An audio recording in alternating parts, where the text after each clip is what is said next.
প্ৰত্যেকখন দেশৰে নিজা নিজা এখন ৰাষ্ট্ৰীয় পতাকা আৰু ৰাষ্ট্ৰীয় সংগীত আছে আৰু পতাকাৰ প্ৰত্যেকটো ৰং আৰু চিম্বলৰ মহত্ব বেলেগ বেলেগ হয়। মই আজি আপোনালোকক 10খন দেশৰ ৰাষ্ট্ৰীয় পতাকা আৰু ৰাষ্ট্ৰীয় সংগীতৰ কথা কম।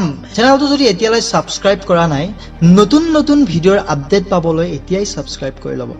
মই আছো আৰ্ছ and let's start with 10 national flag and national anthem of 10 country. USA, United States of America. পৃথিৱীৰ আটাইতকৈ শক্তিশালী ৰাষ্ট্ৰ আমেৰিকাৰ ৰাষ্ট্ৰীয় পতাকাখন গঠিত হৈছে 50টা ষ্টাৰ আৰু 13ডাল ৰঙা আৰু বগা ৰঙৰ পটিৰ সৈতে। ইয়াত থকা 50টা তৰাই 50খন আমেৰিকান পাৰ্মানেণ্ট ষ্টেট অৰ্থাৎ 50খন আমেৰিকান ৰাজ্যক ৰিপ্ৰেজেণ্ট কৰে। ইয়াত 7ডাল ৰঙা আৰু 6ডাল বগা হৰাইজেণ্টেল ষ্ট্ৰিপছে ৰিপ্ৰেজেণ্ট কৰে দ্য 13 ব্ৰিটিছ কলনিজ, যিকেইখন গ্ৰেট ব্ৰিটেইনৰ পৰাধীনতাৰ কবলৰ পৰা মুক্ত হোৱা বুলি ঘোষণা কৰা হৈছিল। আমেৰিকাৰ প্ৰথম পতাকাখনক বেটছি ৰ'জ বুলি কোৱা হৈছিল, কিন্তু কিছু সংশোধনীৰ পিছত বৰ্তমান ইয়াক ষ্টাৰ স্পেংগল্ড বেনাৰ বা অল্ড গ্ল'ৰী নামেৰে জনা যায়। ৰাষ্ট্ৰীয় পতাকাখনৰ নামৰ সৈতে সংগতি ৰাখি ইয়াৰ ৰাষ্ট্ৰীয় সংগীতটো দ্য ষ্টাৰ স্পেংগল্ড বেনাৰ বুলি কোৱা হয় আৰু ইয়াক ৰচনা কৰিছিল জন ষ্টেফাৰ্ড স্মিথ এণ্ড জেমি চেলিছবিউৰীয়ে, যিটো এটা সত্য ঘটনাৰ ওপৰত প্ৰতিষ্ঠিত। ইয়াক ডিফেন্স অফ ফৰ্ট হেনৰী নামৰ এটা কবিতাৰ পৰা লোৱা হৈছিল আৰু ইয়াক লিখি উলিয়াইছিল ফ্ৰেন্সিছ স্কট কে নামৰ এজন আমেৰিকা লয়াৰ আৰু কবিৰ দ্বাৰা। Flag off Russia. ৰাছিয়ান ফ্লেগখন গঠিত হৈছে 3টা বেলেগ বেলেগ ৰঙৰ দ্বাৰা। ইয়াৰ ওপৰৰ বগা ৰংটোৱে গড, মাজৰ নীলা ৰঙে দ্য কিং অৰ্থাৎ ৰজা আৰু শেষৰ ৰঙা ৰংটোৱে দ্য পিপল অফ ৰাছিয়া অৰ্থাৎ ৰাছিয়াৰ স্থায়ী বাসিন্দাক ৰিপ্ৰেজেণ্ট কৰে। ইয়াৰ উপৰিও ৰঙৰ আৰু বহুকেইটা বৈশিষ্ট্য আছে। ইয়াত ৰঙা ৰংটোৱে ৰাজ্যিক বা প্ৰাদেশিক মৰ্যাদা, নীলা ৰংটোৱে ভাৰ্জিন মেৰী যাক ৰাছিয়াৰ ৰক্ষক হিচাপে জনা যায় আৰু ওপৰৰ বগা ৰংটোৱে ফ্ৰীডম আৰু স্বাধীনতাক বুজায়। ইয়াৰ উপৰিও বগা ৰংটোক ৰাছিয়াৰ অভিজাত শ্ৰেণী বা মহত্ব আৰু ফ্ৰেংকনেছ, নীলা ৰঙক বিশ্বাস আৰু সততা আৰু শেষৰ ৰঙা ৰংটোক সাহস আৰু প্ৰেম অৰ্থাৎ লাভৰ প্ৰতীক হিচাপে ৰাছিয়ানসকলে বিশ্বাস কৰে। প্ৰথমতে ৰাছিয়ান ফ্লেগখনক মাৰ্চেণ্ট শ্বিপ বা বণিক জাহাজত ব্যৱহাৰ কৰা হৈছিল যেতিয়ালৈকে ছভিয়েট ইউনিয়নৰ সমস্যা ডিছল্ভ হৈ আছিল আৰু ইয়াক পিছত ৰাছিয়াৰ ৰাষ্ট্ৰীয় পতাকা হিচাপে ব্যৱহাৰ কৰা হয়। ছভিয়েট ইউনিয়ন আৰু ৰাছিয়াৰ বিৱৰণ যদি আপোনালোকে জানিব বিচাৰে কমেণ্ট বক্সত নিশ্চয় ক'ব পাৰে। গছুডাৰ্ছ ভেনি জিম ৰজিস্কাই ফেডাৰেটছিক ৰাছিয়াৰ নেশ্যনেল এন্থেম হিচাপে লোৱা হয়।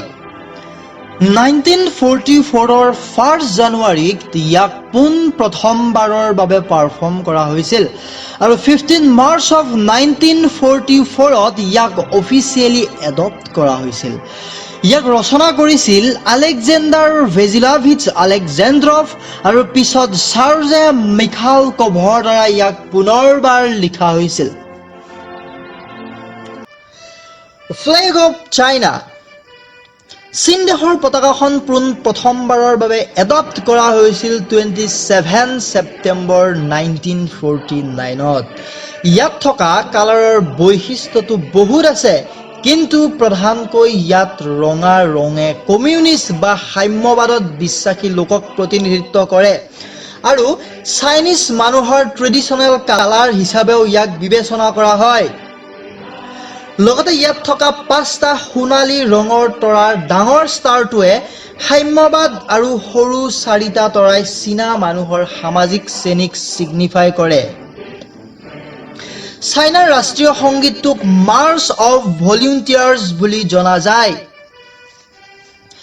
পৃথিৱীৰ 4 নম্বৰ শক্তিশালী দেশ, এখন দীঘলীয়া সংবিধান, ধৰ্মনিৰপেক্ষ আৰু ফ্ৰেণ্ডলি এণ্ড ফেইথফুল কাণ্ট্ৰি আমাৰ জন্মভূমি ভাৰতবৰ্ষকনো কোনে নাজানে।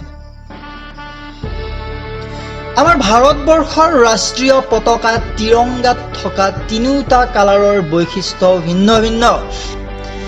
ইয়াৰ ওপৰত গেৰুৱা ৰঙক সাহস আৰু বলিদানৰ প্ৰতীক বুলি জনা যায়। মাজৰ বগা ৰঙে সত্য, শান্তি আৰু পবিত্ৰতাক সূচায়। মাজত 24ডাল দণ্ডৰ সৈতে থকা নীলা ৰঙৰ অশোক চক্ৰই আকাশ আৰু সমুদ্ৰৰ ৰং আৰু ইয়াৰ বিশালতাক সূচায়। ইয়াক ধৰ্ম চক্ৰ বুলিও কোৱা হয়। অশোক চক্ৰটো লোৱা হৈছিল সম্ৰাট অশোকৰ ৰাজত্ব কালত বনোৱা অশোক স্তম্ভৰ পৰা। তলৰ শ্যামল বা সেউজীয়া ৰঙে বিকাশ, বৃদ্ধি, উৰ্বৰ অৰ্থাৎ সাৰুৱা প্ৰকৃতিক সূচায়। ত্ৰিৰংগাক 22 জুলাই 1947ত ৰাষ্ট্ৰীয় পতাকাৰ ৰূপত তুলি ধৰা হৈছিল আৰু ইয়াক ডিজাইন কৰিছিল পিংগালী ভেংকাইয়াৰ দ্বাৰা। জন গণ মনটোক ৰাষ্ট্ৰীয় সংগীত বুলি সকলোৱে জানেই। ইয়াক ৰবীন্দ্ৰনাথ ঠাকুৰৰ দ্বাৰা প্ৰথমে 1911 চনত ভাৰত ভাগ্য বিধাতা বুলি বেংগলী ভাষাত ৰচনা কৰা হৈছিল। পিছত ইয়াক সাধু বেংগলী আৰু তাৎসামা বেংগলীত সংস্কৰণ কৰা হয়। ভাৰতবৰ্ষৰ ৰাষ্ট্ৰীয় সংগীতটো এপ্ৰক্সিমেটলি 52 ছেকেণ্ডত গোৱা হয়।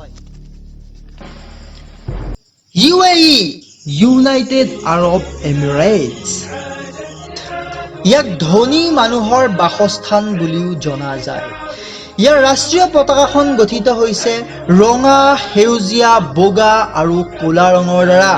ইয়াক 1971ত আব্দুল্লাহ মুহাম্মদ আল মাইনাহৰ দ্বাৰা ডিজাইন কৰা হৈছিল।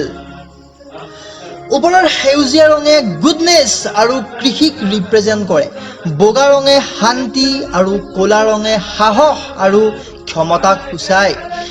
কাষত ভাৰ্টিকেলি থকা ৰঙা ৰঙে সাহস, বীৰত্ব আৰু শক্তিক বুজায়। UAEৰ ৰাষ্ট্ৰীয় সংগীতটোক ইচি বিলাদে অৰ্থাৎ লং লিভ মাই কাণ্ট্ৰি বুলিও জনা যায়।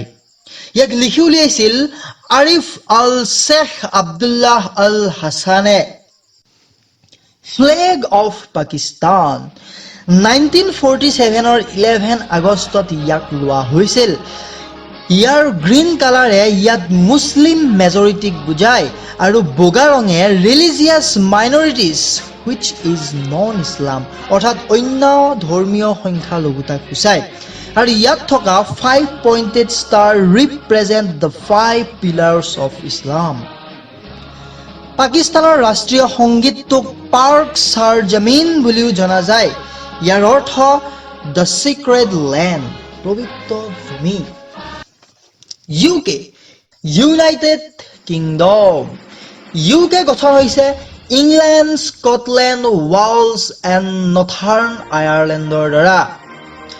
ইউনাইটেড কিংডমৰ পতাকা এখন যদিও ইয়াৰ প্ৰত্যেকখন দেশৰে বেলেগ বেলেগ পতাকা আছে। UKৰ ৰাজধানী হৈছে লণ্ডন, যিটো ইংলেণ্ডৰো ৰাজধানী হয়। ইয়াত ৰঙা ৰঙৰ ক্ৰছ চিহ্নই ইংলেণ্ডৰ ছেইণ্ট জৰ্জ, বগা চিহ্নই ছেইণ্ট এণ্ড্ৰিউ ফৰ স্কটলেণ্ড আৰু সৰুকৈ থকা ৰঙা ক্ৰছ প্ৰবৃত্তিৰ গঠনটোৱে আয়াৰলেণ্ডৰ ছেইণ্ট পেট্ৰিকৰ অৰ্থ বহন কৰে। UKৰ পতাকাখনত ইউনিয়ন জেক বুলিও কোৱা হয়। ইয়াৰ ৰাষ্ট্ৰীয় সংগীত হৈছে গড ছেভ দ্য কুইন। যদি শাসকজন পুৰুষ হয় ইয়াক গড ছেভ দ্য কিং বুলি কোৱা হয়।